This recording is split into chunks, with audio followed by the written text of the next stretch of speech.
So I guess one usually introduces a guest saying that it's an honor to have the guest here, but in this case, I would say with complete honesty that it is an honor. It is a pleasure having Omer Bartov here, but I will let you introduce yourself if that sounds fair to you. Sure. So I'm Omer Bartov. I'm a professor of Holocaust and Genocide Studies at Brown University. Been teaching there for a quarter of a century. I'm originally from Israel. I was born and raised there. I can tell you a little bit about what I've done in my research. I started working, my early research was on crimes committed by the Wehrmacht, by the German armed forces, especially in the Soviet Union. I wrote about that in the 1980s, early 1990s, 2 books on indoctrination and war crimes by the Wehrmacht and its engagement also in the Holocaust. I then did a fair amount of work on total war and the connections between war and genocide. I wrote on anti-Semitism in cinema. In the 1990s, I started researching Eastern Europe increasingly, and that ended up with a book that I published in 2018 called Anatomy of a Genocide, The Life and Death of a Town Called Buchach, which was a micro-history of the Holocaust in an East European town that happens to have been also my mother's hometown. And since 2015 or so, I've been increasingly engaged in the history of Israel-Palestine. In 2022, I published a book called Genocide, the Holocaust, and Israel-Palestine, First-Person History in Times of Crisis. And I've just completed the book that has to do with events that have occurred since October 7th. It will be published in the spring, in April, in English and in several other European languages, named Israel, What Went Wrong.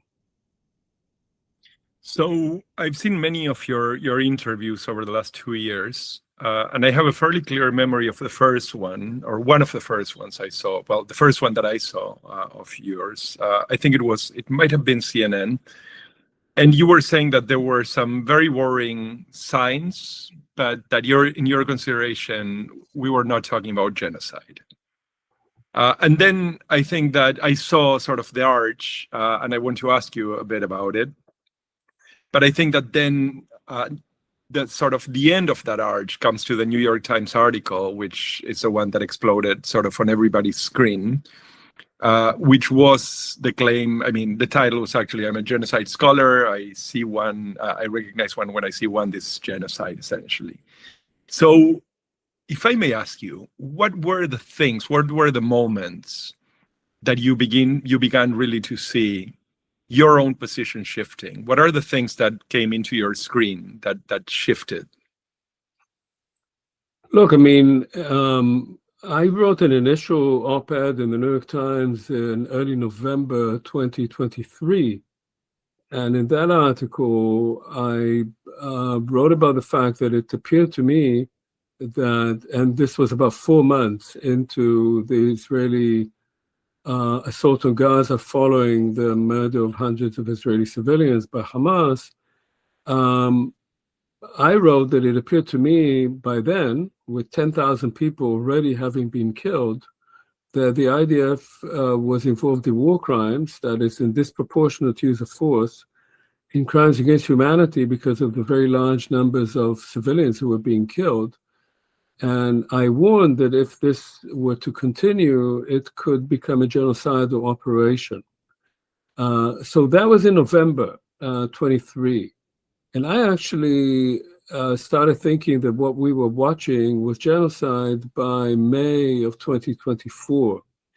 The reason was that there were 2 types of statements that came out from Israeli officials in the immediate aftermath of October 7th.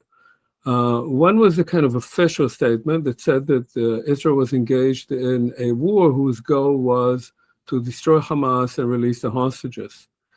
And that appeared relatively reasonable after the Hamas attack, which itself was a war crime and a crime against humanity. But there were other statements that were made in the immediate aftermath on October 7th, 8th, 9th, by people with executive authority, which spoke about flattening Gaza, spoke about, as Yoav Gallant, the then Minister of Defense, said, they'll have no water, they'll have no food, they'll have no power, they're human animals, and they will be treated appropriately. People like Netanyahu, the Prime Minister, saying that remember what Amalek did unto you. And most Israelis know what that means. It means that you have to destroy Amalek, your enemy, root and branch. And those were genocidal statements. Those were statements that had a genocidal content. And the question was whether they were made in the heat of the moment following the attack by Hamas, or they were actually indications to the troops of what how they should behave, that is incitement to genocide, and indicated also a pattern of operations. And by May 24, looking at what the IDF was doing, it appeared that the pattern of operations reflected those statements, those genocidal statements. That is, that what the IDF was engaged in was actually making Gaza uninhabitable for its population and pushing the population to the south with the goal of ethnically cleansing it. Now, the reason I mentioned May of 24 is that in early May, the IDF moved into Rafah, which by then had about half of the population of Gaza concentrated in it because those people had been displaced by the IDF. And the IDF moved them then to Al-Mawasi, to the beach area, which had no humanitarian infrastructure, and then proceeded to destroy Rafah altogether. So by August, nothing was standing there. And that conformed to that pattern of operations, which in turn conformed to those genocidal statements. So in August of that year, August 24, I published an article in The Guardian where I said the IDF is engaged in a genocidal operation. That did not get as much purchase as did the article that came out a year later, 11 months later, in the New York Times, where I reiterated that. But by then, of course, there was far more evidence of the genocide being carried out in Gaza. And there had been already, I would say, a consensus among most genocide scholars, most experts in international law, that what the IDF was carrying out was indeed genocide. I guess let me ask you the foundational question. What is a genocide? I guess this is a word that I think many people feel that is being thrown around in an accusatory manner, and it's very often dismissed by those who defend Israeli actions. But I think it might be a good idea to just sort of cross the T's. Correct. So what is genocide? Look, I mean, there are many people who use the term genocide, as you suggest, as an expression of outrage or in order to delegitimize the other side. And people are welcome to use the term as they like. But the way I refer to it is the only definition of genocide that is valid under international law, and that is the definition that is provided by the Genocide Convention of 1948. That convention states that genocide are acts carried out with the intent to destroy a particular group, an ethnic, national, racial, or religious group, in whole or in part, as such. And then it enumerates the types of actions that could be under that intent. And those would be killing members of the group, causing severe physical and mental harm to members of the group, creating conditions that would be conducive to the destruction of that group in whole or in part, preventing births in the group, and taking away children from the group. And of those 5 types of actions, by now one can say that Israel has carried out 4 of them. The 5th has been carried by Russia in Ukraine. That's kidnapping of Ukrainian children and trying to convert them to become Russian. that's a very different sort of war that is going on there. But Israel has killed very large numbers of members of the group of Palestinians living in Gaza. The estimate, the most conservative estimate, is about 68,000. It has created conditions that are conducive, that is, to indirect destruction of the group, but lack of food, lack of sanitation, lack of clean water, destruction of all medical facilities, and so forth. It has caused severe mental and physical harm to vast parts of the group, especially children, through a whole series of actions, but not least just the privation of food. And it has actually prevented births in the group, not only by destroying fertility clinics targeted to be destroyed, but also because of the severe lack of food and water over an extended period of time. So that, for instance, there was a rise of 300% in miscarriages since October 7th. A fifth of the children born in Gaza after October 7th were born either underweight or prematurely and could not be breastfed by their mothers in many cases because of lack of food. So mothers could not breastfeed and could not be put into any clinics because those clinics have been destroyed.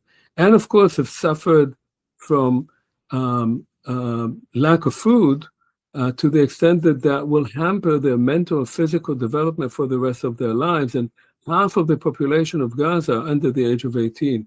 So all of those things, including, as has been shown, a targeted, deliberate destruction of medical facilities, including the killing of doctors or arrest and then torture of doctors in Israeli facilities, destruction of universities, destruction of schools, to the extent that it appears quite clear that the intent by the Israeli authorities was to ethnically cleanse the population.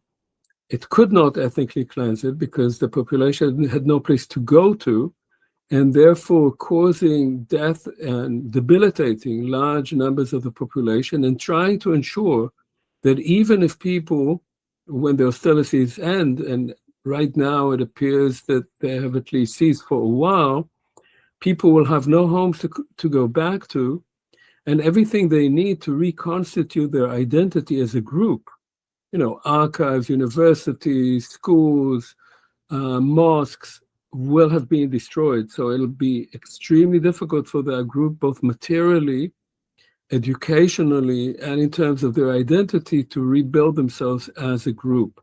And in that sense, what Israel has carried out conforms to the definition of genocide provided by the UN Convention of 48. It's remarkable to think that when Netanyahu uses the word Amalek, part of the commandment, besides the destruction of all living forms, including from men to women to children to livestock, is also the erasure of the memory of Amalek. This is actually part of the commandment. And in a way, there is all the cruelty exercised on human beings, which is very difficult to see.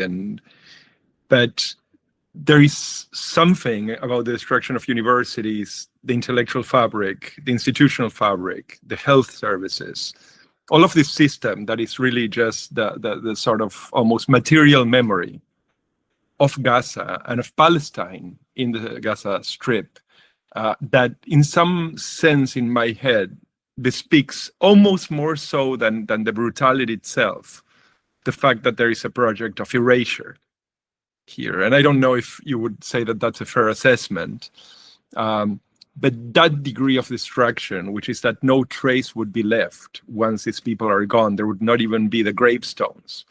In some sense, I mean, reminiscent of some of the things that you would see when you cross when you cross Krakow or when you cross Berlin, where not even the graves were left standing, so that like no memory of that would be, of the Jews would be left.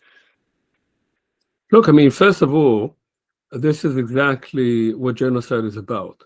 Genocide is about destroying a group as a group, and that means destroying the memory that that group had ever existed, destroying any signs that it had ever existed, destroying the memory of its own destruction, erasing it from ever reappearing as such. That's the goal of genocide, erasure.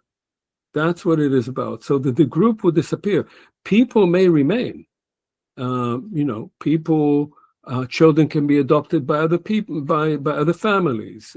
People may migrate and rebuild another identity, but the group as a group and all its remains, all the indications that it had once existed and all indications of how it was destroyed would disappear. Now, there are two examples. You alluded to one. I started doing research in what used to be East Galicia and now is West Ukraine in the early 2000s. I went there for the first time in 2003, and I went to the area including where my family had come from, the town of Buchach. And there were some remnants left there. There were, in some cases, not in Buchach, but in other towns, shells of empty synagogues with trees growing inside them. Abandoned cemeteries where Ukrainian kids were herding their goats and cows. But there was no memory of who those people were who had once been buried there or had prayed there. There was no indication. These towns are all surrounded by mass graves. Much of the Jewish community that had lived there is buried right there, but there were no signs to say this is a mass grave. There was no memory that they had lived there. In the high schools, there were no plaques saying, here studied some interesting people. Simon Wiesenthal, for instance, had studied in the gymnasium in Buchach, but there's no sign in that gymnasium. The building stands, but there's no memory. And I actually wrote a book about the research that I did there called Erased, which was precisely about the erasure of the signs that population had ever existed.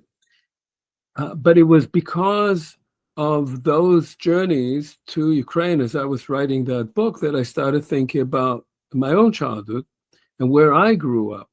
And I grew up in Tel Aviv in the 1950s and 60s. And I grew up surrounded by remnants of what had been a Palestinian civilization that had existed there and that had been erased. The people had been expelled. The vast majority of Palestinians who lived in what became the state of Israel were expelled, 750,000 of them. And their homes, their orchards, their mosques, their cemeteries were gradually destroyed and covered up. Forests were planted over them. Tel Aviv University, which I attended and then taught at, was built over a Palestinian village, a very large Palestinian village that was there. And when I was a kid, I used to play in those destroyed Palestinian houses. We played cops and robbers, but we had no language to speak about that. So that erasure that we saw now in Gaza has within it the relationship between Jewish Israelis and Palestinians a history. When people after October 7th said this is the Gaza Nakba, they were alluding directly to what happened in 1948 and to deliberate, ongoing 2 decades long destruction of between 400 and 500 Palestinian villages that had been emptied of their population in 1948. And so in that sense, this is both in a very extreme case, of course, what Israel did in Gaza, but it's also a continuation of a policy that begins in 1948 of trying to remove the Palestinians from their lands and then removing the memory that they had ever been there and building over that as if it had always been empty of Palestinians, as if they had never existed there. You know, having spent quite a bit of time in Warsaw, as I was listening to you, I remember having this first impression of what used to be, now the city has moved in several directions, but Aleja Jerusalemskia, which is the Jerusalem Alley, which is actually the alley that connected the ghetto, the very old ghetto, the 18th century ghetto, with the Vistula, with the river. And it really was just built as basically a pathway for people to get water from the river. It's about 2-3 kilometers, I think. And eventually it became the main artery east-west. And today, I mean, it's really one of the main avenues. And I think that the sense that I had, especially knowing the history of Warsaw, in some sense, there was a silent scream of that which was intended to be erased. And, you know, the name, of course, jumps to the eye sort of thing. I mean, why would something be called Ali Jerusalem? And, you know, in some sense, I mean, these stories of landmarks that have resisted erasure has been, to me, extremely powerful and extremely moving over and over. I wanted to ask you, I mean, if I guess one of the things that to me was quite important as a confirmation in your book on Buttigieg, the anatomy of genocide, is the fact that you emphasize the proximity, the intimacy of the experience of genocide. That genocide is not, I mean, in a way, I think that there is something, of course, Arendtian, let's say. I mean, I'm sorry for that accusation, but not in the sense of in the sense of the proximity, in the sense that the acceptance of these acts of violence happen at much closer quarters. And one thinks of Rwanda, I think, very often, where it was really neighbors, or the books by Polish authors who talk about this in well, neighborhoods, in fact. And I guess one of the questions about the Gaza story and the Palestinian story is precisely the question of, you know, the people that are in the state, that belong to the state, that participate actively in the construction of the state, that work, are sort of the people that come in the morning to work in work sites and, like, you know, work in the fields and so on and so forth, that are essentially not you know, active or not full members of the state, right? In a Jewish state, these people are essentially these ghosts of existence. And then there is parallel to this a sort of systematic, basically, I'm missing the word here, but a systematic, the naturalization of the speech, of the humanization. Right. I mean, but even beyond that, there are these two elements that I wonder if you can comment on. On the one hand, the fact that the Israeli speech or the Israeli talking points have systematically, for at least 5 years, consisted in negating the very word Palestinian. Right. I mean, the talk is about Arabs. They don't talk about Palestinians. They deny the existence of Palestinians. You have this assertion that Palestinian is really just an invention of essentially Fatah or the PLO, and they were basically Egyptians. The second side of that, which is one that I still find completely remarkable, is that in the assertion of what the Palestinian is, when the Palestinian is spoken about, and this begins in my mind with the Golda Meir line about we can forgive them for killing our children, but not for making us kill their children, is that it's not even the dehumanization, it's not the animalization. Animals protect their young. Palestinians are even below that in that articulation. They are not even good enough to protect their own young. They do not even make it to sort of, you know, the level of ants or to the level of basically roaches that will protect their progeny. And it's something that I still find to this day absolutely breathtaking because of the proximity in a very small territory. Yeah, look, I mean, there's a lot in what you said. So first, just to go back to what you said about remnants, there's always something that is left behind after genocide. Genocide rarely succeeds in wiping everything out. So something is always left. I mean, you go to one German town after another, and they have Judengasse, Jewish alley, right? You go to Eastern Turkey, and you see remnants of Armenian civilization. You see Turks and Kurds living in beautiful Armenian houses, but nobody remembers that they were that until one historian, one young person suddenly says, why do we have this house, and starts researching it. And there are a number, there's a Turkish historian who has done that work, Ümit Kurt, who has written about such a town that he grew up in and then discovered was actually once an Armenian town, and reconstituted its history, but the Armenians are gone from there. So that sort of, the fact that there are always remnants. You drive in Israel. I was visiting Israel in December, and I went with my son up a little hill next to where he lives with his wife and two babies, and it's known as Tel Napoleon. And as we were walking up, I could see that the ground was uneven. At the top of that, there was a Sabra fence. And I said that there must have been a Palestinian village here. And then I started looking it up. And when you start digging, you realize, yes, there was a Palestinian village there. It was destroyed. None of that is mentioned in any official sources, but still something always remains. And if you are willing to look for it, you will find it. The bones, like in the town of Buchach and many others, because so many people were murdered and buried in shallow graves. Every thaw, when the snow thaws, dogs wander around, and you find human bones in the kennels because they drag them from these mass graves. So there's always something is left for a long time to come. Now, you talked about Arendt, and I think you were alluding to banality. So part of genocide, of course, which is horrific and unimaginable by its very nature, that's what genocide is about. It's something that scandalizes the mind, that is impossible to comprehend, and yet it's always very banal. You see Israeli soldiers posting these on their social media, dancing with women's underwear over their uniforms.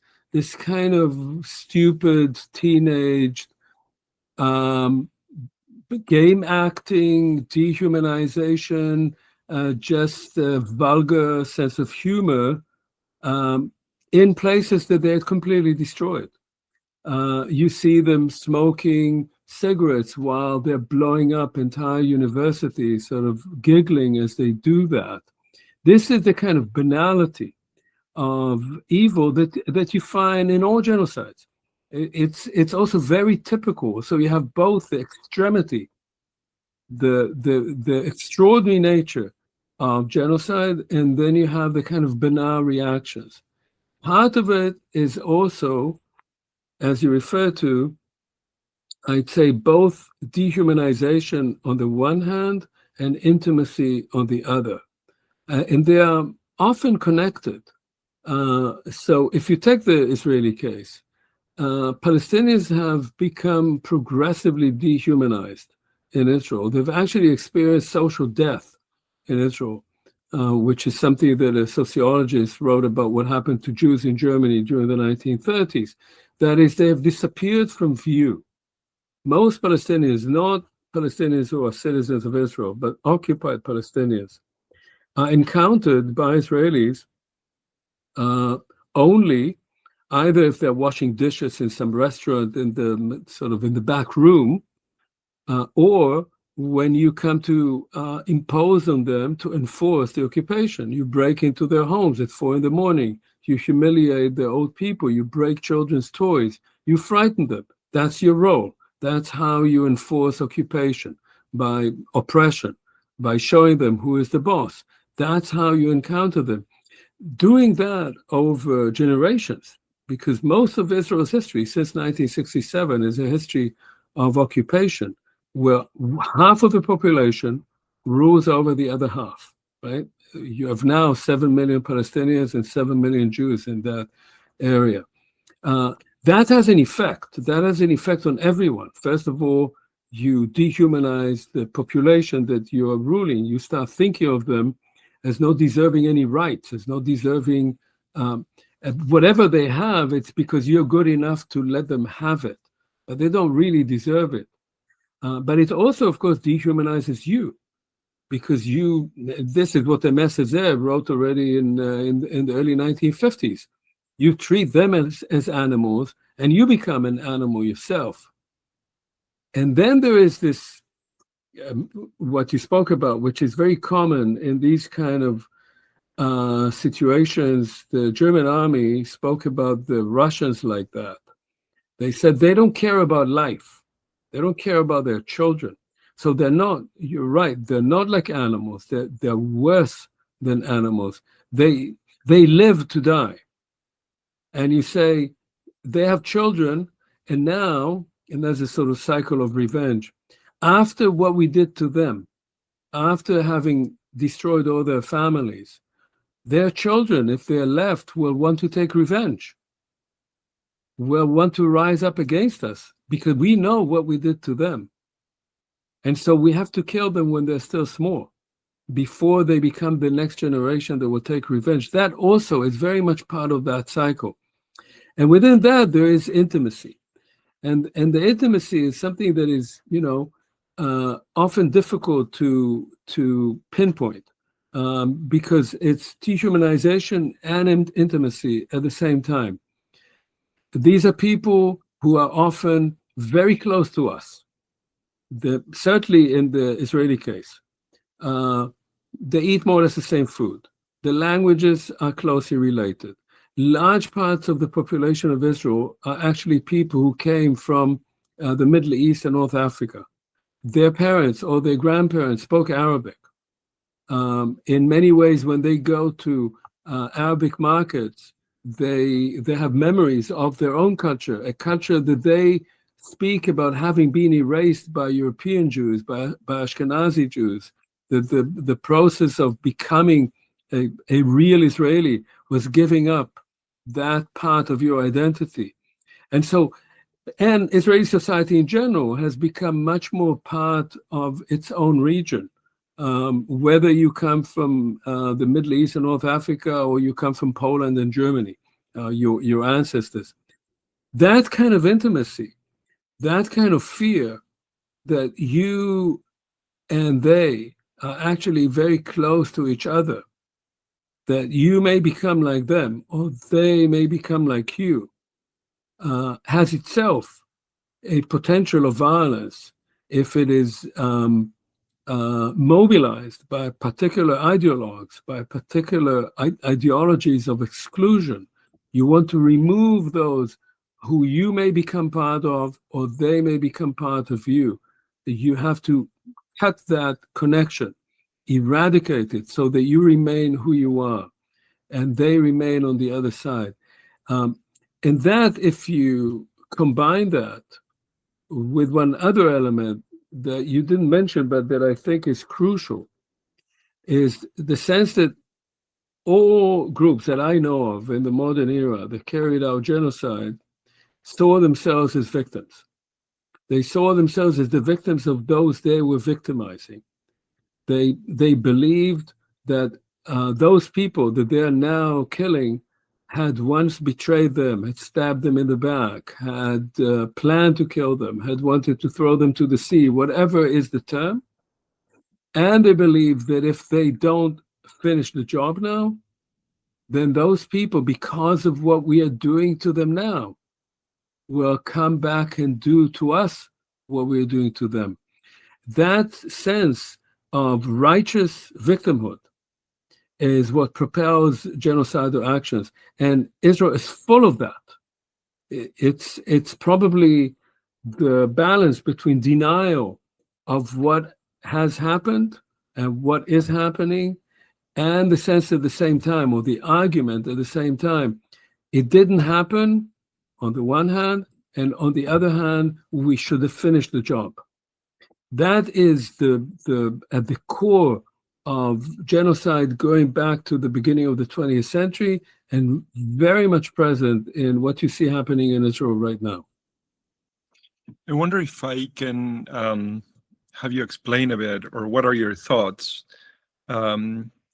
about one particular component, in my mind at least, that has been very visible in Gaza, and that although there is the anecdotal elements in, say, Cambodia, and there are the anecdotal evidence, obviously, during the Holocaust, it seems to have incredible proportions in Gaza, which is the infanticidal component of this slaughter. It's something that I don't really have.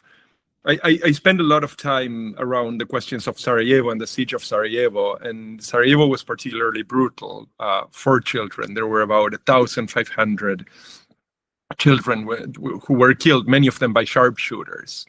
But I think that Gaza seems to be really in a whole other level. I mean, now the count is about 20,000 children. How can you help me make sense of this? I mean, I say often, I mean, I am a man with 2 young children, and I see the world through those eyes. And I am absolutely convinced that there are many people serving in the IDF who are deployed in Gaza that have children and see the world as parents. Yeah, look, I wrote, there's a chapter in the book that I just finished that is called On the Slaughter of Children. So the question that exercises you certainly exercises me too. And I start that chapter referring to a famous poem by Chaim Nachman Bialik, who is considered the national poet in Israel. He wrote a poem after he visited the site of a pogrom in Kishinev, which happened in 1903. And he has a line in that poem that he says, "The vengeance of the blood of a small child, even Satan has not devised." That line was repeated over and over and over again in Israel after October 7th. You will remember that there was the story of the 30 beheaded babies that never happened. There were children who were killed. There were children who were murdered. But that particular story was has no basis in fact. So in a sense, part of the dynamic, part of the genocidal dynamic that you find is the desire to take vengeance for the killing of innocents. It's rooted in the sense that we were the innocent victims and that we have to take that revenge on the other side. And it's linked, unfortunately, to what I said before. That is that those children who we know are innocent, because children are always innocent. Any parent knows that children are always innocent. Those innocent children will grow up and will want to take revenge on us for killing them, for doing the unspeakable, for killing innocent children. Now, can I get into the mind of an Israeli sniper, and there's plenty of evidence of that, who shoots a child in the head? No, I can't. I spent years studying evidence of Nazi crimes, and I'm not interested in making analogies between the Holocaust and what's happening now. They're very different events, but the mentality of people reading letters of German policemen writing to their wives when they have small children at home about how they kill children is impossible for me to understand. But what psychologically, on the personal level, I cannot understand it. And at the time when I was doing research like you, I had small children at home. And it was often just impossible to read those documents because you have children at home. You see what a child is. What happens to a human being that they can do that they can tear a child apart or fire a bullet with a sniper rifle or drop a grenade from a drone on a mother and a child? What happens to, How can people do that? I don't have an explanation on the personal level, because many of these people will come home and will be entirely normal, will be loving parents and take care that their children have a good education and have a good career and protect them. But something has obviously gone entirely wrong in that individual's personal psychology. But the context of this, I can understand. The context of this is that there is a long process of an ongoing dehumanization of the other side, that you become convinced that those people are not on the same moral level as you. They don't belong to that circle of human solidarity. They are elsewhere. They are something else, and they're not just vermin or cockroaches or whatever sort of epithet description you give them. They are also insidious. They're also dangerous, and you have to destroy them root and branch. Those Israeli soldiers who were dancing in Gaza and saying, we will destroy the root of Amalek. We will uproot it. That is, yes, it's memory, everything that is about it. And the children, as everyone knows, are the future of a group. When you target the children, you're targeting the future of that group. When you come to believe that that group has to be eradicated, the children are those you target. So on the individual level, and a lot has been written about how could, and I know of German policemen who had children at home and were doing the most extraordinary one-on-one violence to children. On that personal level, I think we don't know how that works. But collectively, we know that it does, and we know that people justify it. You listen to the Israeli media, it's filled with this kind of genocidal rhetoric. When you describe Hamas and you say Hamas is all of them, no one is uninvolved, and you say Hamas are Nazis within the Israeli imaginary, once Hamas are everyone and everyone are Nazis, then you have to destroy them all.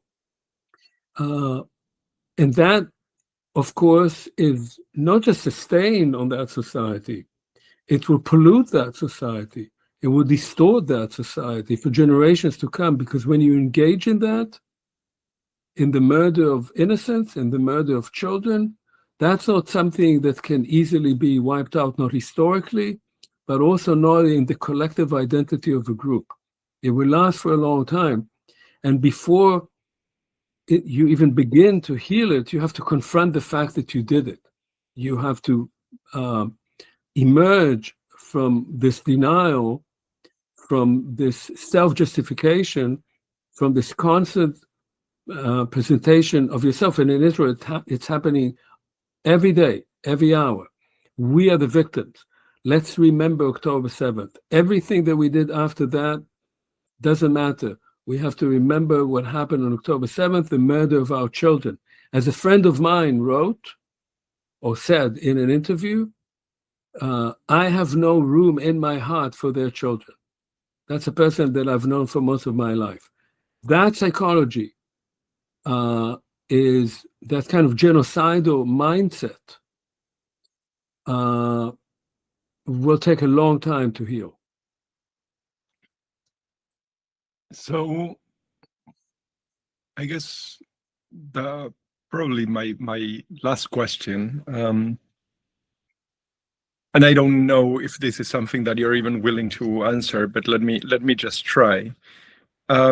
I think that one of the questions that has assailed me for the last 2 years is where Judaism and the history. I mean, my grandmother was born in Urgente, so 30 kilometers away from Kishinev, and they in fact left to Argentina precisely in one of the last waves of the pogroms of Kishinev.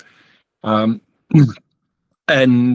the rest of the family was Ukrainian as well, Western Ukrainian, so very much in the same general direction. I mean, in every one of those towns, including Pikiv in central Ukraine, there were Nazi massacres. In Kherson, there were massacres. The gags come from Odessa. There were, of course, massive extermination projects in Odessa, and then in Orhei as well. And I'm not a praying man. I'm not a bit religious man, but I most certainly carry certain ideas of values that were very much expressed to me through a Jewish lens. So tzedek, justice, emet, truth, b'tselem Hashem, in the image and the image and likeness of God, essentially the assertion about the dignity of humanity.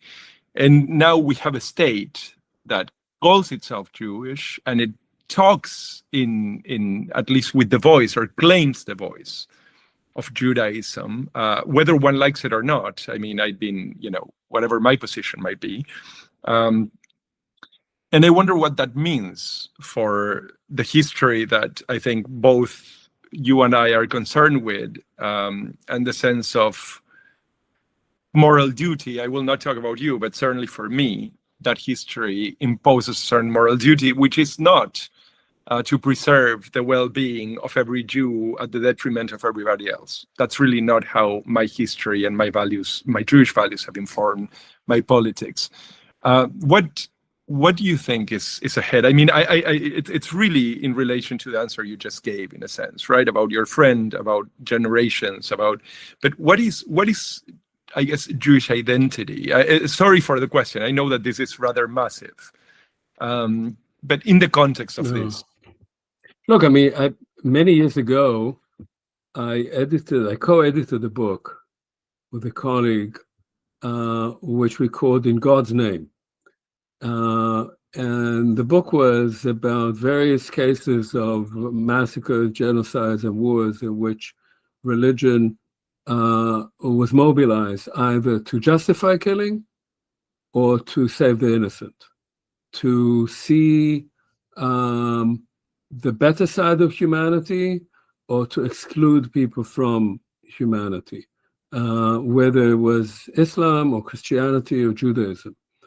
And so first of all, just in reference to the people who now claim that they are the representatives of the Jewish people, the people now in the Israeli government, who represent the very worst of what Judaism can be, and was at times in the past. Of course, you can go back to the Zealots and to the destruction of the Second Temple. Religion can be used in all kinds of ways. I'm also not a religious person. My grandparents were. For them, religion was very much a moral compass. That was the most important thing for them about religion. I internalized that from them, and my parents did from them. Not the right, not whether you go to the synagogue or not, but some kind of moral path. And so the first thing we need to remember is that religion can be used and abused in all kinds of ways. Christianity has a long history of that, of course.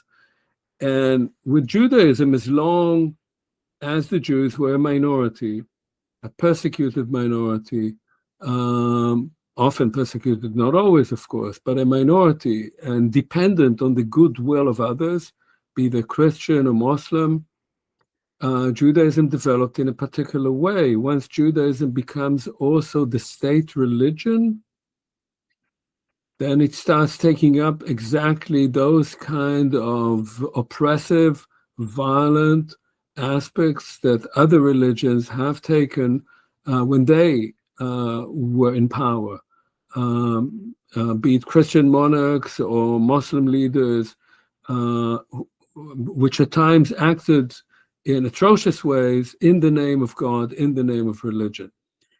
In Israel, of course, this is not only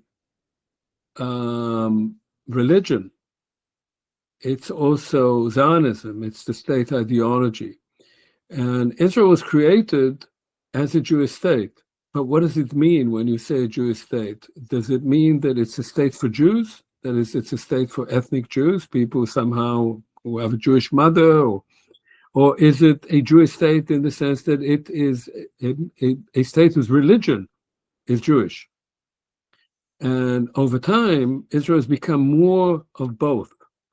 And the kind of religion that developed in Israel in tandem with Zionism has become increasingly prevalent, ubiquitous, increasingly racist, and increasingly among the, I'd say about a third of the population that supports these kind of ideologies, Jewish supremacist. And that, of course, is a very violent, intolerant, also undemocratic, illiberal, and at times that we see now, genocidal type of religion. No one can support that. And no one can support that kind of Zionism. That's not the Zionism that my grandparents who came from Poland believed in. They had a very different vision of religion and a very different image of what they were doing when they came to Palestine and what they wanted to create there. And they would have found the people who are now claim to be the representatives of the Jewish people totally and completely abhorrent, in complete contradiction of what they believed in was the true reflection of Jewish tradition and faith. As for where this is going, look, I mean, my own sense is that by and large, if Israel is not stopped by fiat, by massive pressure from the outside, which I don't really see forthcoming, it will become an apartheid state, a full-blown apartheid state, not only in parts of it, but the whole country, a fanatically religious state, an authoritarian state, a violent state, a state where secular people will have no room anymore, and obviously an oppressive one vis-a-vis its Arab population, but also any of its Jewish population that might oppose this kind of direction. I don't think a state like that will have a long future. I think it will lose the support of most Jewish communities around the world because they will feel threatened by that state that represents itself as their representative, whether they like it or not. That is the main trigger today for rising anti-Semitism, not the fake anti-Semitism that people attribute to people like me or to any critic of Israel, but real anti-Semitism, which is alive and growing. And Israel's allies, Western powers, the United States, will increasingly want to distance themselves from that state. But how that all will end up, will it be, as they said in 1973, the end of the Third Temple? I don't know.